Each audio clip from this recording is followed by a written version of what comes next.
Welcome to Techstination. Joining us is Sten Kirkbak, the CEO of a company called Xplora, Xplora. Thank you for joining us, Sten. Thank you. My pleasure to be with you today. What you have out is a smartwatch for kids. Give us a little overview of what this is. It's called the X5 Play and how it came about. Yeah, so basically our Xplora product is something we like to address as your child's first mobile phone. And the idea came about actually when I lost my child at a shopping mall many years ago. And at that point, my son was way too young to have a smartphone, but still I really had urgency to be able to reach out, to call him, stay connected, and in that event in particular, know exactly where he was. So after that experience, I found him after 30 minutes or so. Terrifying experience itself, and with my background from the telco industry and the technology industry, I saw this opportunity in the market to develop a product that was more appropriate for a child, that I could use as a phone and a potential location device in a similar event like that. So that was the background when we started to develop the Xplora product line. Well, you have a product on the market now, brand new, the X5 Play. In the U.S., you've had it on the market there at your home base in Norway for some time? Yeah, we launched the company in 2016, and we have actually developed 5 generations of the product, starting from the Xplora 1, the X1, and the product we're now introducing in the U.S. market is Xplora 5, so the 5th generation. And we have already launched it in the Nordic markets and in several European markets, such as Germany, UK, and Spain. In total, approximately 12 markets in Europe.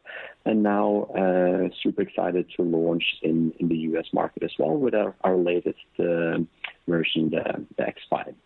And you say this is intended for children as young as 4 years old? Yeah, we have done quite a lot of research in the various markets, being Europe as well as US. And what we tend to see as an average is that parents in general think that the age 10 to 11 is the earliest age they feel comfortable given to give their child a smartphone. And that's why we are saying that we also see our youngest users or kids are down towards 4 or 5, and that's why we see the typical users is from the age range 4 to 10, 11. The average user right in the middle there is 7.2 years old, actually.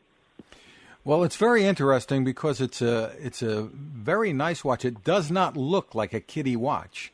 And I suppose that's intentional on your part. It's got room to hold a SIM card, so various carriers can be used with this, correct? Yes, that's correct. Because, again, when we started to do the research amongst parents, we saw that it was a list of like 5 key features or functionality that was, again, across all markets and most parents. It was 5 features that always came out as a top 5 one. And on top of the list, every single time, it was the ability to call.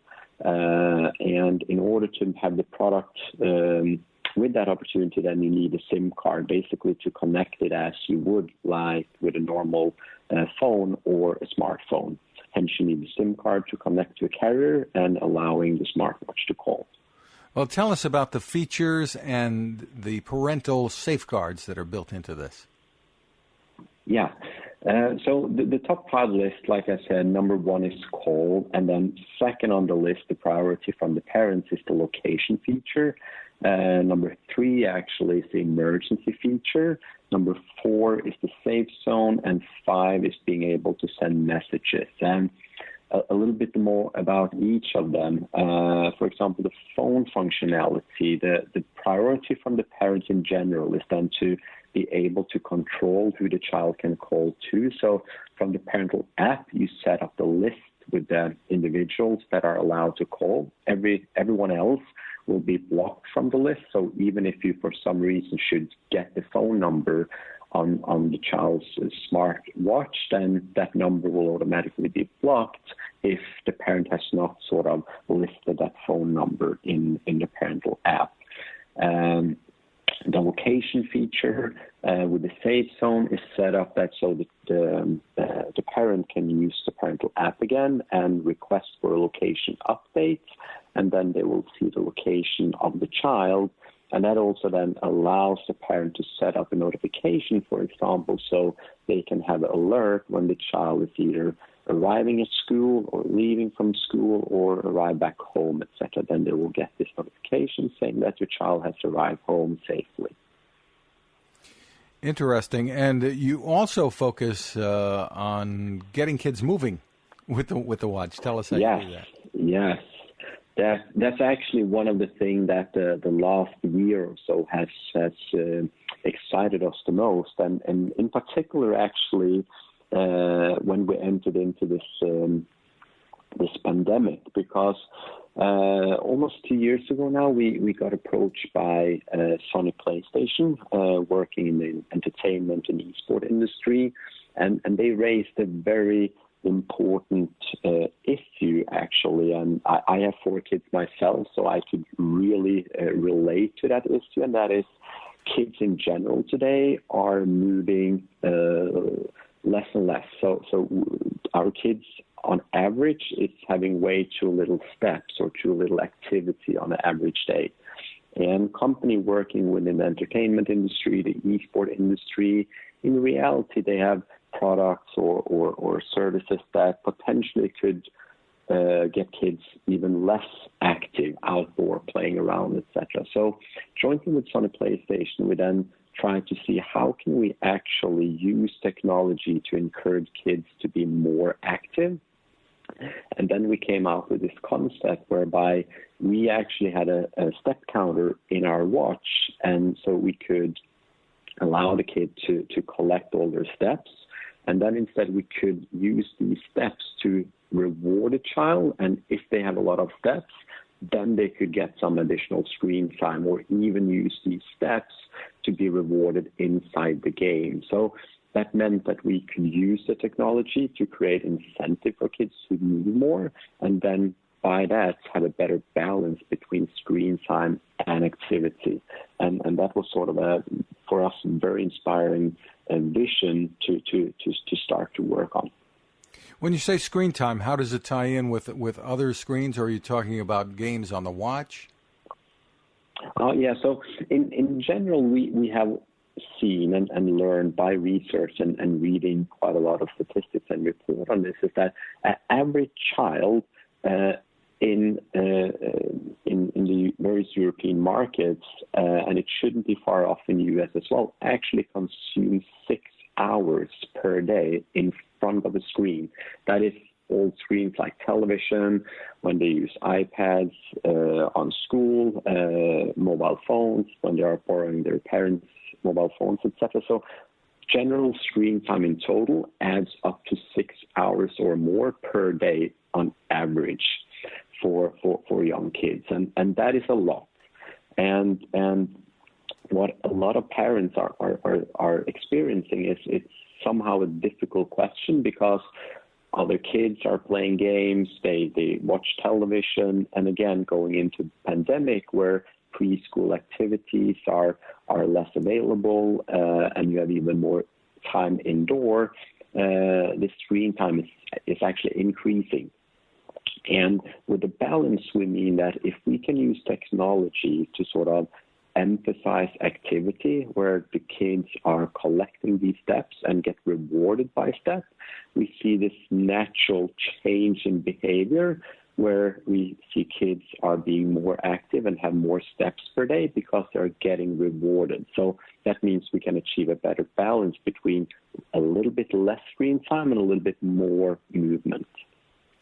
There's also a camera built into the watch. So how is that used, and how much storage is available for that? Yeah, so we have various watches, and the storage is actually some of the things that differentiate our various products. So it can store from 20 to more than 100 images on the watch, depending on the watches. And we have seen that one of the things that the child appreciates is be able to capture moments. And that was one of the reasons why we added the functionality allowing the kids to take images. And again, a key element of the watch is that the child can only share images with friends or family that has been approved by the parents in the parental app. So the child can take images, photos, they store it for their own history and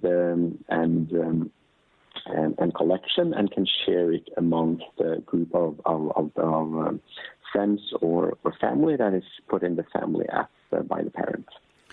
Well, tell us about the pricing and availability and how this works. Parents would need to get a SIM card from their carrier, or are you selling service as well? Yeah, so currently in the U.S., we have launched on our own website, myxplora.com, as well as Amazon. The listing price is $189. And as you're saying, since it's a mobile phone, you require to have a SIM card.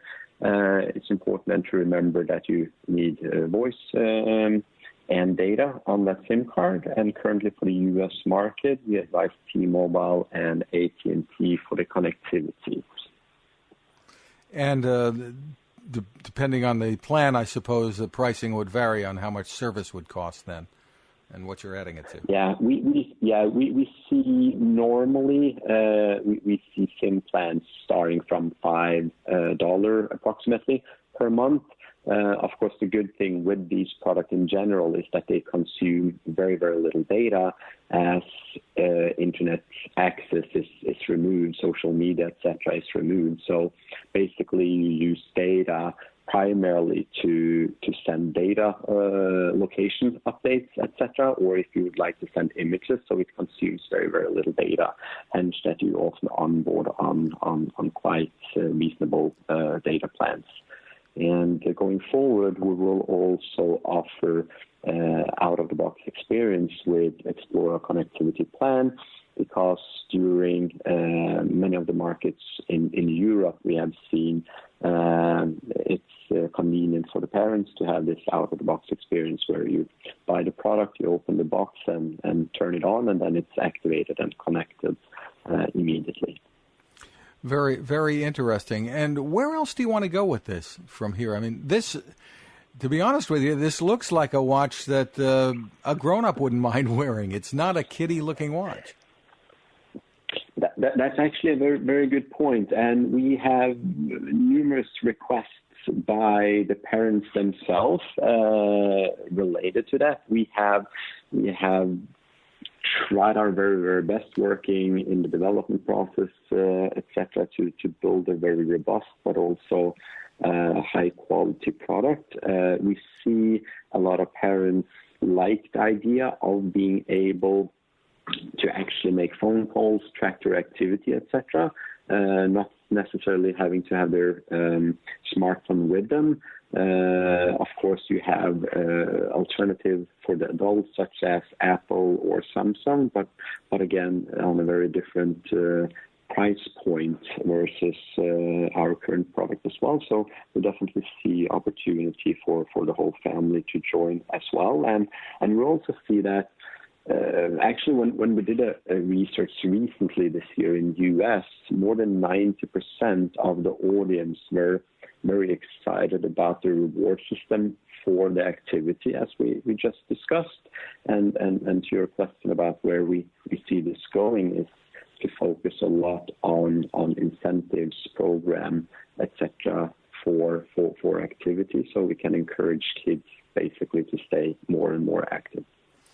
Once again, you can find the Xplora X5 on Amazon, and the website for more information is myxplora, xplora.com. Sten Kirkbak, thank you so much for taking the time with us. It was a pleasure, Fred. Thank you. Now this. It takes a lot of listening to build a better radio, and that's just what the folks at C. Crane have done.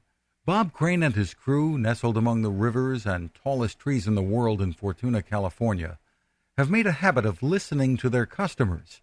And that's just what they've done in building the CC Skywave SSB, the Swiss Army knife of portable radios. For everyday listening to AM or FM in the yard or patio or on the nightstand without having to drain a mobile phone battery, it's a great companion. But it is also a companion equipped for NOAA weather information and alerts that can be life-saving. You can listen to FEMA and Coast Guard transmissions too. Beyond all of that, you can tune into shortwave signals from around the world. It's compact, easy to take with you, and built to last. The CC Skywave SSB. Click on the link at Techstination.com.